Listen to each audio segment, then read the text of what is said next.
Hey there, this Steal the Umbrellas guys intro.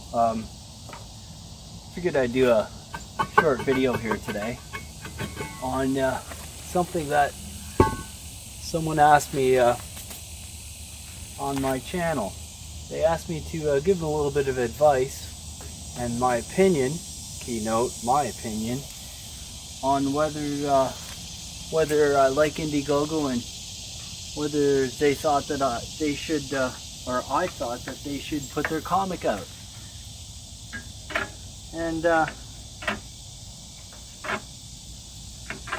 figured I'd do an Indiegogo type video explaining some of the stuff that I think might help. There's a few things that I've noticed on some campaigns that I think are better than others, and I'll explain why.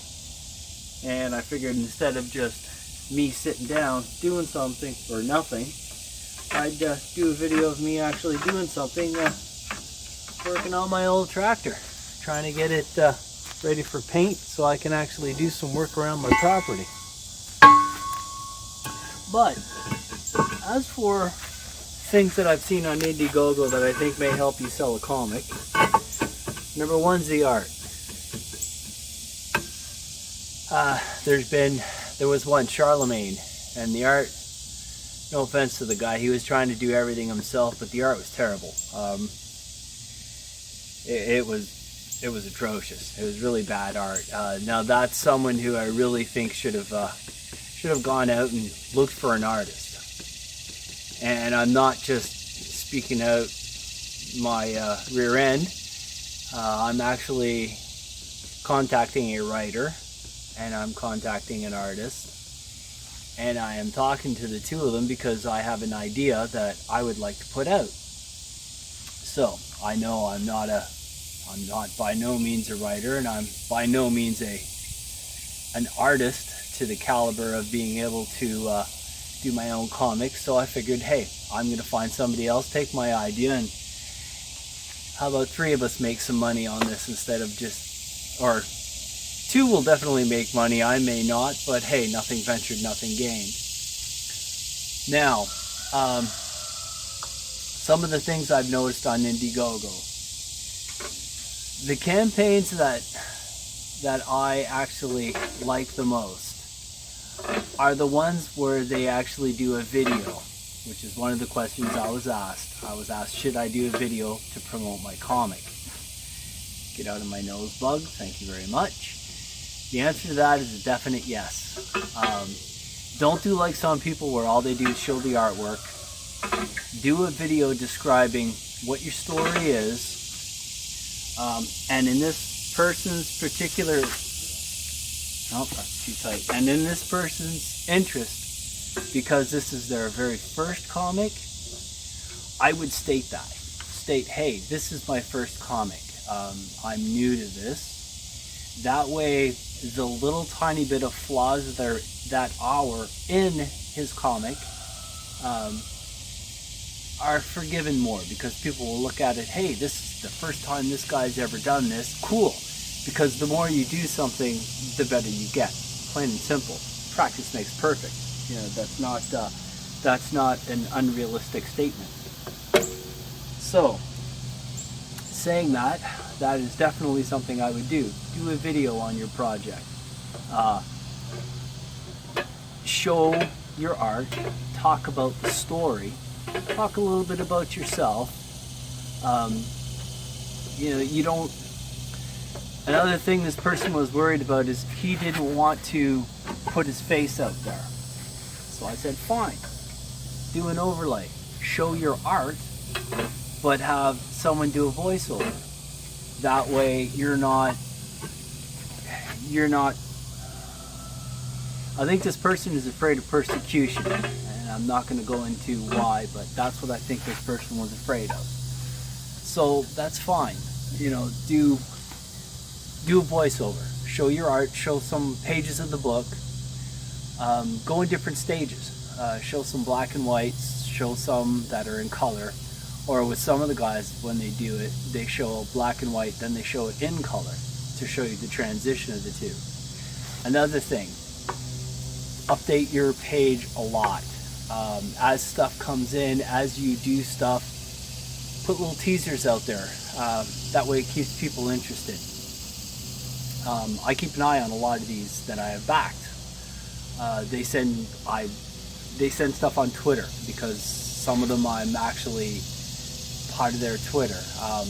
I just joined Twitter literally just for this. The only reason I want to do it is just for the comic aspect of it. I do plan on making a business out of this, so that's what I want to do.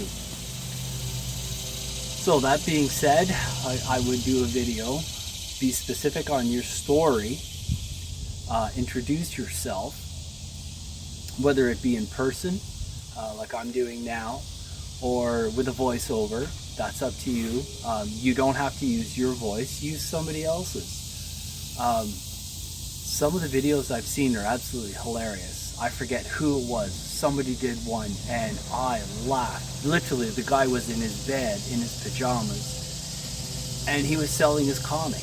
And I thought it was hilarious because he gets up and he was just basically making fun of his project, but he was selling it, because that's what you're doing. You are selling your project. Remember that. So go over what you want to do the video, look at it, have other people look at it, have them think tell you what they think of it, and do your improvements if any are needed. If not, use it, post it, but definitely do a video. Do a good description. Don't just put, I'm doing this book with this character, it's this many pages and that's it. Do a little bit of a description in it. People want to know what they're buying. When I buy a car, I mean, I test drive it. I go over it with a fine-tooth comb. It's, you know, if I'm buying a classic car, I want to know what I'm getting into, because I do stuff like this. I restore them, I fix them. So I want to know what I'm getting into. It reflects the price. That's another thing. Most of these Indiegogos are around 48 pages. To me, that's a good idea. Reason being is you're charging someone 25 bucks for a graphic novel. A regular comic now is going for, some of them are going for $6 now. And I think they're 18 pages, maybe even less, because of all the ads and that. You've got to give a customer a good bang for their buck. So 48 page, I don't think I would go any smaller than that, is a good bang for the buck. Let's see, is there anything else that I would say to someone doing an Indiegogo? I've got the video, the description, some art, and anything else you want to throw in there, throw it in. You never know. It might help. Now again, these are my opinions. I'm going to keep this short because I think that was someone who wants to buy something that I'm trying to sell that just messaged me, that ding you just heard. So yeah, get to the point, show the video, be descriptive, and thank them. There's the biggest one. Thank the people that are looking at your video, and thank the people that backed your video, because this is all about customers. This community, Comicsgate, is about customers. That's what started it, is Marvel and DC disrespecting their customers, treating them like crap. Don't do that. You want to sell comics, be true to your customers. If they give you a little criticism, take it with a grain of salt. Either work on what they say, and if you don't want to, well then don't, but don't be impolite. Say, well, I appreciate your comment, but I'm sorry, I think you're wrong. That's the way you state it. Don't disrespect them. Anyway, guys, this is Danny D from Solicitous Comics. I do believe I got to go look at an instant message that I just got because I may have sold some stuff, and then get back to working on this tractor. I know this is a weekend video, but hey, we'll see you guys on Monday.